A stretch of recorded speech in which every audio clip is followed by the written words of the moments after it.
И годинава изостанаа мерките на надлежните за намалување на аерозагаденоста во Тетово. На стартот на грената сезона, кога се очекува постојан пораст на PM10 честичките, локалните власти се уште се без стратегија за проблемот и не преземаат буквално ништо, реагираат еколошките здруженија. Јавниот превоз се уште не е никаде, иако ветува и веќе основа и уште едно јавно предпријатие за јавен превоз, значи тоа не е решено. Од друга страна, некои од загадувачите што веќе сме ги пријавиле неколку пати кај локалната инспекција, ништо немаат направено, значи за да ги запрат, затоа и планираме, значи следната недела да пуштиме и представки против инспекторите, локалните инспектори во Тетово и против општината и Тетово и Теарце, значи пошто имаме и тако некои пријави кои не се земени предвид. И тетовци се разочарани од локалните власти. Ниту досега ништо не е сторено, ниту веруваат дека допрва ќе се потрудат околу проблемот со аерозагадувањето. При крај на година сме, изгледа да нема да зема некои мерки. Се види како е ситуацијава. Не очекувате ништо ново, ништо не очекувам ништо. Апсолутно ништо не очекувам. Право да ви кажам. Па не знам како изгледа, не преземаа мерки. Да. Не преземаа. Гуша до гуша, ѓубре, све што. Тетово изминативе години неколку пати се најде на врвот на листата најзагадени градови. Иако постојано се посочува кои мерки би помогнале состојбата со загадениот воздух да се подобри, ништо ниту се превзема, ниту пак се санкционираат загадувачите во градот и околината.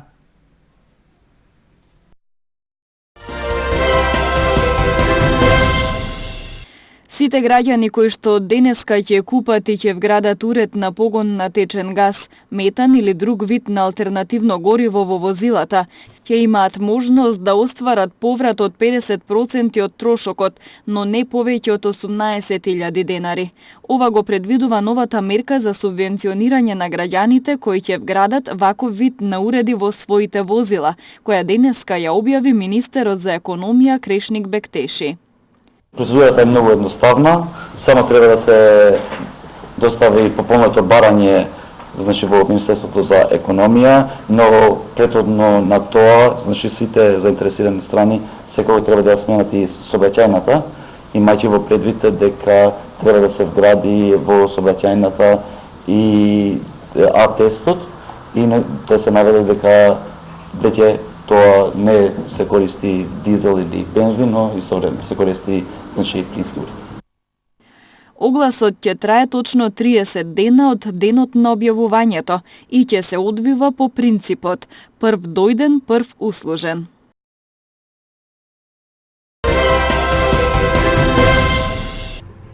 Бројот на возила во Тетово од година в година расте, а сообраќајната инфраструктура е иста речиси 2 децении. Не се градат нови улици, ниту пак постојните се прошируваат. Проценките говорат дека во градот има околу 60.000 возила, а дополнителен проблем е и што сообраќајниците најчесто се користат како делници за транзит на патниците, кои се обраќаат кон полошките општини, но и кон Косово. Експертите решението го гледаат во изградба на обиколница, која значително ќе го намали метежот. Има една траса на еден локален пат, кој што е во државна собственост и кој што излегува токму некаде кај брза вода. И мислам дека таквото решение би било подобро за сите нас и за тие што доаѓаат, нели влегуваат во градот, сакаат да одат за Скопје, но и во обратниот правец. Од Министерството за транспорт и врски велат дека владата прави напори за изградба на капитални проекти за побезбеден и растеретен сообраќај, но конкретно за изградба на Тетовска обиколница треба да се вклучи локалната самоуправа, која најпрвин треба да изготви проект. Бидејќи прво треба да има сериозен проект, зборувам за технички ревидиран, кој што понатаму треба да обезбеди нормално финансирање, за да ние би можеле да ја разгледаме целокупната ситуација поврзана со обиколницата Тетово, меѓутоа не можеме јас временски период во моментот да кажем за колку таа операција би се извела. Од општина Тетово засега немаат најавено проект за обиколница. Во меѓувреме не се преземаат никакви активности за пробивање на трите булевари во градот, па голем дел од возилата се пренасочуваат по тесните улици, создавајќи дополнителни гужви и хаос. Локалните власти секоја година ветуваат дека ќе го пробијат булеварот Индустријска кон Тетовската касарна, но ветувањата секоја година се празни. Па така сега сите возила кои што доаѓаат од Скопје за да се упатат кон граничниот премин Јажинце мора да поминат низ централното градско подрачје.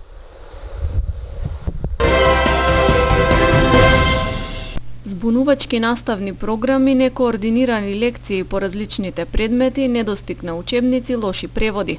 Ова се само дел од проблемите со кои што секојдневно се соочуваат средношколците во училишните клупи. Тоа го потврдија и од гостиварскиот огранок на Сојузот на средношколци, кој активно работи на детектирање на маките и пречките во образованието на младите. Иако обезбедувањето книги е обврска на Министерството, на голем дел од учениците им недостасуваат учебници. И гледаме дека сериозно бројот е драстичен и многу учебници фалат на учениците. Ние добивме одговор од Министерството за образование и наука дека училиштата не бараат книги. Ние најдовме извештај од школите дека тие имаат побарано книги од Министерството, ама Министерството немаат пратено книги. Како поголем број што фалат учебници е медицинската школа, 4-та година, која имаат многу голем број што им фалат учебници. Немајќи од каде да учат, учениците се снаоѓаат како знаат и умеат. Копираат по цели книги или пак лекциите ги препишуваат во тетратките. Исто така и ни диктираат и ние пишуваме, значи лекција по 3-4 страни ја пишуваме во тетратка, што и тоа не е дозволено. Исто така.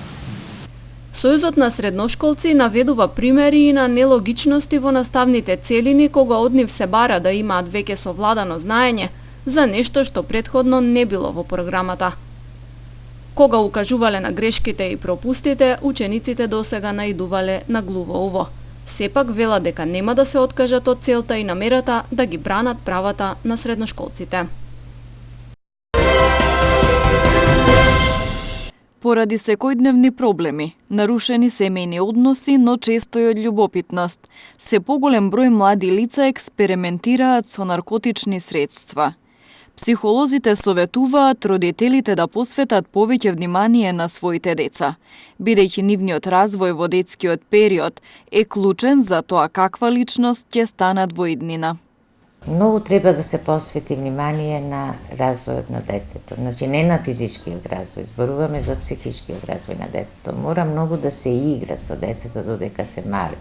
Мора да се покаже искрена љубов, искрено разбирање, да им се помага во решавањето на проблемите, дали со другарчиња се искарале без за нив проблем, дали некоја задача не знаат да ја напишат, мора да им помогнат, да им објаснат, значи не да им ја решат задачата, туку треба да им објаснат како да дојдат до решението. Но родителите во последно време немаат време тоа да го прават со своите деца. Порано апелирав до родителите да не го бркаат бизнисот само и работата, значи трка по пари, да ја намалат брзината во трката по пари, а сега апелирам и нешто ново, што последниве 3-4 години е многу актуелно во целиот свет, па и кај нас, за жал, тоа се мобилните телефони. Навистина е многу тешко за едно дете да земеш двата родителя да бидат тука, никој со некој да не разговара. Туку родителите да си ги отворат мобилните телефони, да се занимаваат, а за да детето биде мирно, да може тие да следат на социјалните мрежи што пишува, ќе му дадат телефон со игри или ќе му дадат телефон со некои си песничиња или не знаат воопшто детето што гледа на телефонот.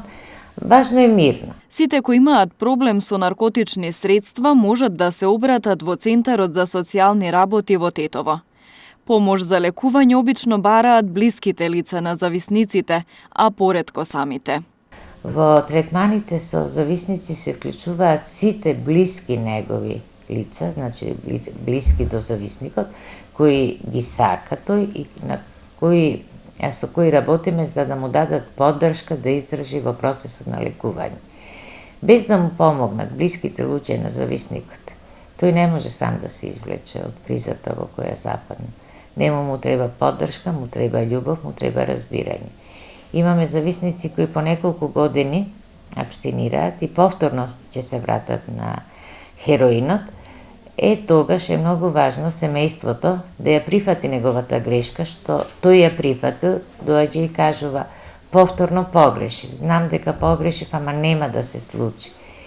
Сега ако родителите или сопругата или сопругот почнали од тебе ништо не бива, ти никош тоа нема да го остаеш, ти си ваков, ти си таков, тој ќе продолжи. А ако му кажат дека разбираат, неколку години бил чист, не изел хероин, и сега се случила ситуација некоја во кој повторно зел еднаш или два пати, и тој им го признал дека го направил и признава дека погрешил, треба да му се даде поддршка. Инаку во Тетовскиот регион се намалува возрастната граница на пробатори на наркотици. Најмладото лице кое е посегнало по дрога е на возраст од 10 години. Полицијата во текот на изминатото деноноќие привела 2 лица. Ноќеска во 2 часот во село Камењане полициски службеници при извршен преглед на 23-годишник од село Долно Палчиште, кој управувал возило БМВ со тетовски регистерски ознаки, пронашле бела прашкаста материја. Тој бил лишен од слобода во СВР Тетово и по целосното расчистување и документирање на случајот ќе следи соодветен поднесок, информираат од МВР. Вчера пак во 8 часот и 30 минути во Тетово на улица Цветан Димов, врз основа на судска наредба од Основен суд Тетово, од полициски службеници бил приведен 41-годишен тетовец, поради тоа што се барал за издржување на казна затвор. Тој бил спроведен во казнено-поправната установа Затвор Тетово.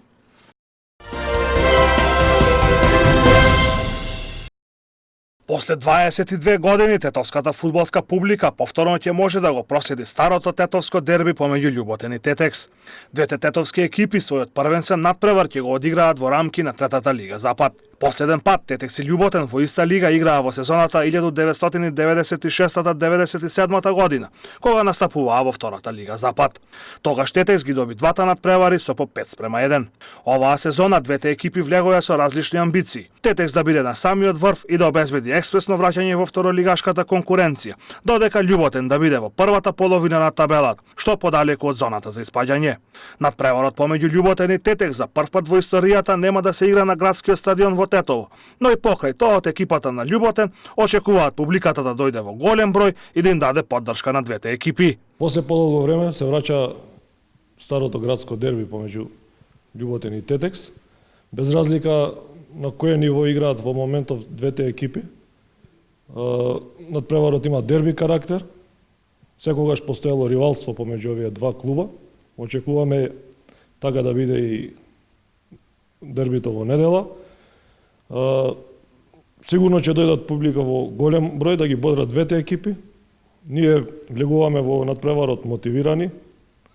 Се освен пораз е успех за нас. Ги повикувам сите љубители на фудбалот да дојдат во недела, да ги бодрат двете екипи, да се врати фудбалот во Тетово во оној поранешен сјај што го имало.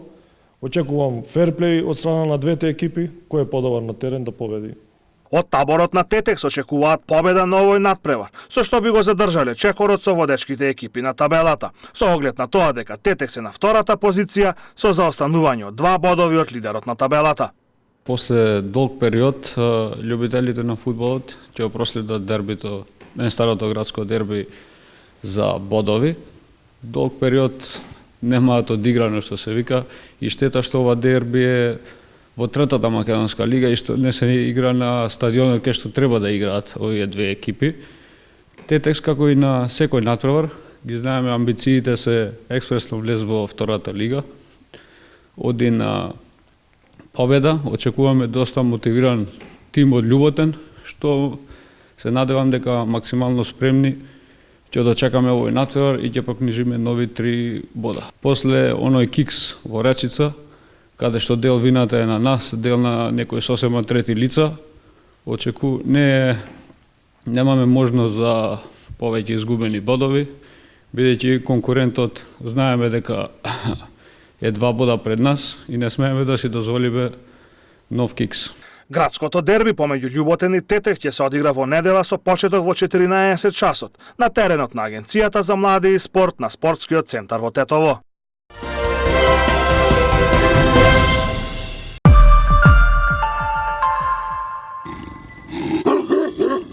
Лојален, трудолюбив и во потрага по опасност, ова величенствено куче го штити своето стадо. Тука, на Шарпланина во северозападниот дел на Северна Македонија, кучињата шарпланинец се во нивниот елемент. Фадил Дехари вели дека овие кучиња се гордост на Северна Македонија. Они не дават ни волци, ни мечка, да не га примат близо кај овците да дојдат никако. Пасиштата каде што 41 годишниот Дехари се грижи за стадото овци, лежат околу селото Вејце на надморска височина од 1700 метри. Дехари работи заедно со 9 шарпланинци, предводени од Шапи, Агилен, 3,5 годишник, за кој вели дека е негов миленик. Одгледувачите велат дека кучињата шарпланинец во ваква околина се во нивниот елемент, каде што се истакнуваат нивните силни заштитни инстинкти. Но ова куче исто така е и популарно милениче. Одгледувачите велат дека сепак од витално значење овие кучиња да минуваат време на планина, за да не бидат изгубени нивните овчарски инстинкти. Нацко Савовски одгледува стотици кучиња во Центарот за размножување во близина на градот. До сега во нашата одгледувачница имаме одгледано преку 800 мали шарпланинци и ова благородна и племенита раса ја враќаме повторно во природата. Кучињата шарпланинец одгледуваат во Северна Македонија, Албанија и Косово, а според некои извештаи тие се присутни во регионот уште од 10 век пред нашата ера. Се смета дека оваа раса потекнува од Азија и оти била донесена на Балканот за време на античките масовни миграции. Височината му е над 70 сантиметри, должината на телото треба да му е баш како што е хипо правоаголна, значи 10% треба да е подолг од височината, влакното треба да му е густо и остро влакно. Боите му се дозволени сите од бела боја до темно сива боја и е куче што не му треба никаква обука, никаква дресура за да служи она за што постои, заштита на стада на овци од предатори. Шарпланинецот за прв пат беше регистриран како раса од Меѓународната кинолошка федерација во 1939 година под името Илирски овчар куче. Во 1957 година, по петицијата од одгледувачите во поранешна Југославија, името беше ажурирано во југословенско куче овчар Шарпланина. Савовски вели дека е направен и проект за изолација на ДНК-то, докажувајќи дека расата се стабилизира со години и години со исти карактеристики и темперамент. Гледајќи каква благородна работа се прави во нашата одгледувачница, фондацијата Хенри Форд 1998 година ни додели награда за заштита на природни реткости. И не само фондацијата Хенри Фонд ја призна важноста на работата на Савовски.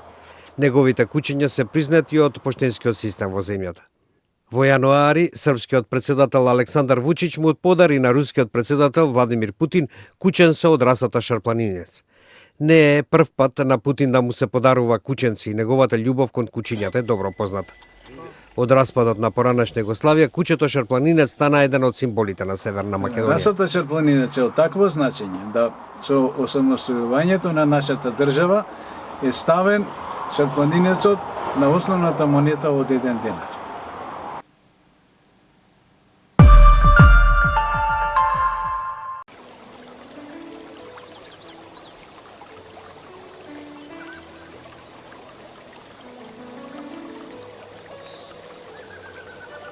Денес имавме претежно облачно време со слаб локален дожд. Дуваше умерен повремено засилен ветер од југоисточен правец. Температурите се движеа во интервал од 3 до 11 степени Целзиусови.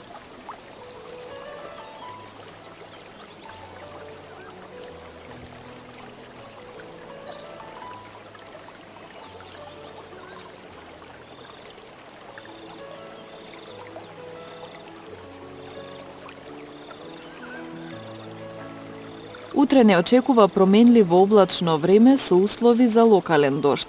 Ќе дува умерен повремено засилен југоисточен ветер. Температурите ќе се движат во интервал од 5 до 12 степени Целзиусови.